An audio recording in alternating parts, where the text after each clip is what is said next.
Linis talaga ngayon ang putik, no? Yan o yun, no? Ang lakas ng ang lakas ng pressure, oh.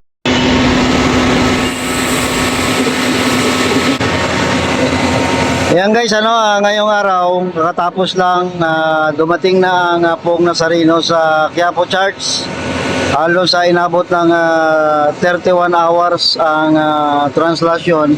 Ngayon, andito tayo sa Garriedo Street. Pagkatapos ng matinding selebrasyon ng Poong Nazareno, ito nililinis ngayon ang kalsada dito sa Garriedo at sa buong Quiapo yan guys, nililinis nila yan dahil nga nung kahapon ay matinding dumi or basura. Ngayon ang nililinis ay yung mga putik naman. So nagkataon naman na maulan, so perfect timing ito na pwedeng maglinis ngayon ng putik. Yan o, nililinis talaga ngayon ang putik, no, dito sa Garriedo Station, Garriedo Street. Yan o.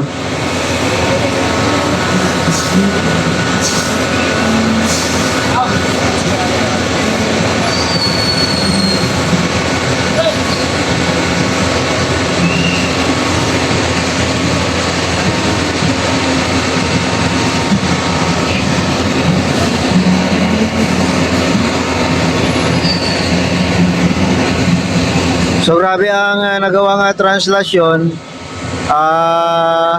Inaabot ng 31 na hours, no? Supposed to be kadalasan matapos yan mga nasa siguro mga 15 or 20 hours, no? Pero ang nangyari, minsan nga inaabot lang ng 12, no? 13, ganyan. Pero ngayon ay inabot ng 31 dahil nga maraming aberya, no, sa daan.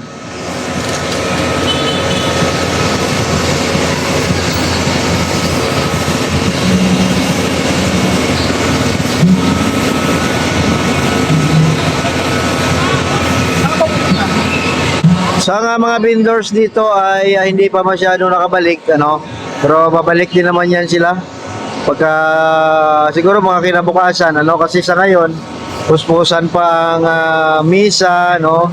Kaninang umaga lang dumating ang hapon sa Quiapo Church, so busy pa ang simbahan ngayon. So ngayon ay puspusan na rin ang paglilinis ng putik dito sa Garriedo. At sa buong buong Quiapo yan guys, buong Quiapo nililinis yan.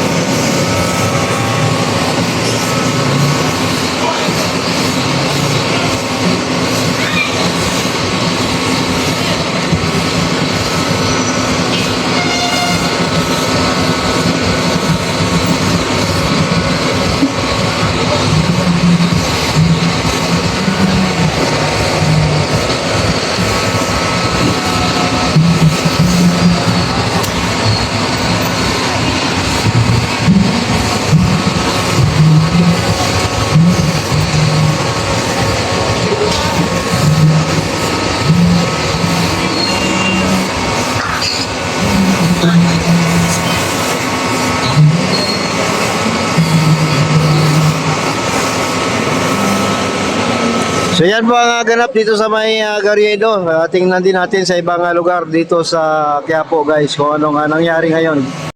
So ngayong araw ay Sabado, hindi pa totally nanumbalik ang mga vendors at yung mga parking, although may mga nakaparking na mga ilang mga motor, pero yung mga vendors ay hindi pa masyado nagbalikan, So tingnan natin yung kalagayan, ang sitwasyon ng Quiapo Church pagkatapos kahapon ng matinding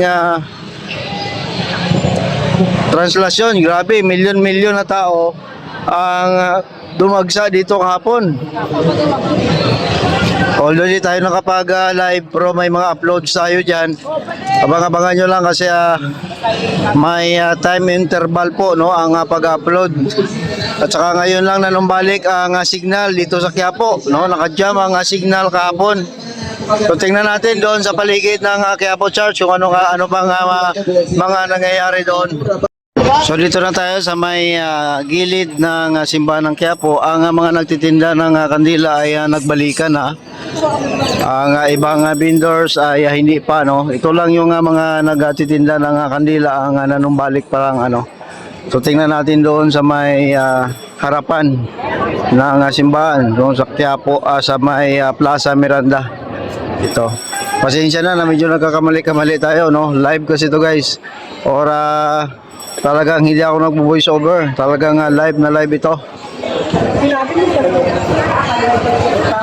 Ito na, dito tayo sa may harapan ng Quiapo. Tingnan natin doon. No, kahapon ito ay bantay sarado.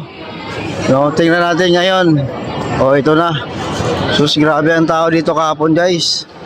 Halos hindi mahulugan ng siguro kung magsaboy ka kahapon ng butil ng mais, hindi siguro ano tawag dito, halos lahat ay hindi papatak sa lupa dahil nga sa dikit-dikit ang tao. Ito, tingnan natin dito, guys, may naglilinis din, no. Ito talaga lang buong lugar, buong area sa Quiapo ay binubumba ng tubig. Oh, grabe. Oh, ito binubumba din dito. Oh, andito rin yung mga mainstream media, yan, oh, binubumba rin. Halos sa lahat, no, dito sa kahapon, grabe dito ang tao, no.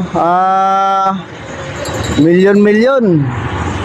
Hindi halos hindi ka makadaan dito kahapon, pero ngayon ito na siya, no. Binubumba na ng tubig.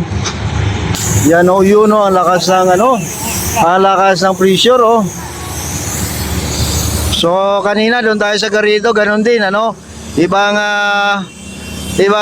ano na naman ito, grupo, no. Dito naman to sa Quezon Boulevard, Quezon Avenue. So binubumba rin. Yan, oh. Yan.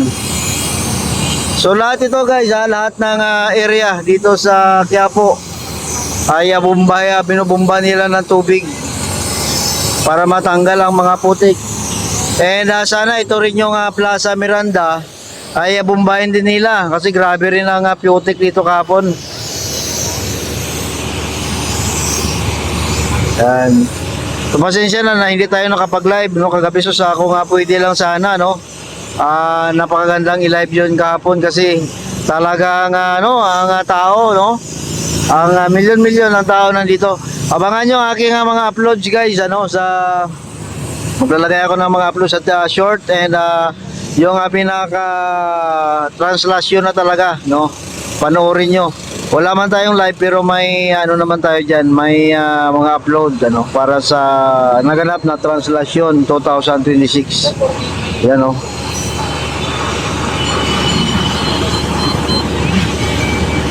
So yan ang update dito sa Quiapo Church. Tuloy-tuloy po ang simba, ang misa pala. So punta kayo dito at manalangin, guys, para pagbigyan ng ating Poong Nazareno ang ating kahilingan. Salamat, guys. Mag-ingat po tayo.